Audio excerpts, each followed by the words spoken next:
Layman's evangelical fellowship విశ్వాసమే విజయం అనుదిన ధ్యానములు సెప్టెంబర్ 27వ తారీఖు.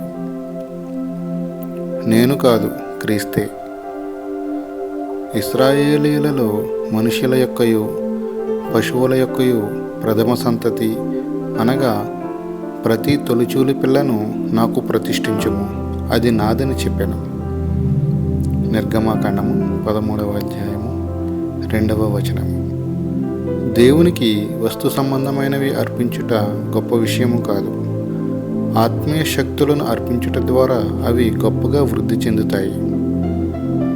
తలంపులు, మాటలు, ప్రవచనాలతో ఉంటాయి.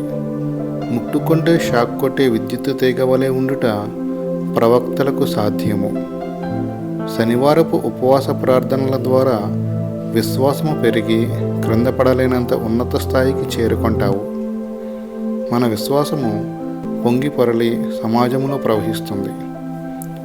జాన్ వెస్లీ గారి సంఘస్థులు విధేయతతో కనిపెట్టి ప్రార్థించడం ద్వారా వారెళ్ళిన చోట్లల్లా ఆత్మీయ విలువ వచ్చేది.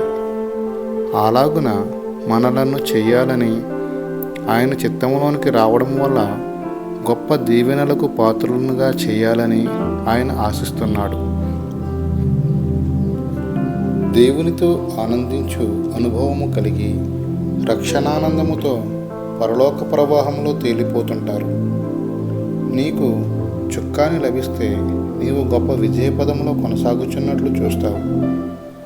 హిందూ దేశంలో లాభాలను ఆశించే భక్తి ఉండుట వలన అన్యులకు మన భక్తి గిట్టదు. ప్రభువు నీతో ఉన్నాడు. ఆయన ఆజ్ఞలను వెంబడించని అన్యులతో నీ పిల్లలను నిబంధన చేయనీయకు. దేవుని అనుమతితో ఇతరులకు వాగ్దానాలు చేయాలి, లేకపోతే పశ్చాత్తాపపడము. నేను కాదు, క్రీస్తే నన్ను నడిపించేవాడు. మోషే దేవుని సన్నిధిలో నుండి తిరిగి వచ్చినప్పుడు అతని ముఖము ప్రకాశించుట వలన మన వంటి వాడైనప్పటికీ ఎంత వ్యత్యాసము! ఆ గౌరవము, మహిమ దేవుడు అనుగ్రహించినవే. మన ప్రవర్తన ఇతరులకు మాదిరిగా ఉండాలి. క్రైస్తవులకున్న గొప్ప దీవెన ఇది. కృపలో ఎదిగి ఆయన యందు ఆనందించాలి. మీరు నా ప్రజలు, పరలోకపు మర్మాలు మీకు తెలియజేతును అని దేవుడు సెలవిస్తున్నాడు. లోకమెన్నడూ చూడని ప్రేమ, కృప, ఔన్నత్యములోనికి దేవుడు నిన్ను నడిపించును. ఎన్ దానియేలు గారు.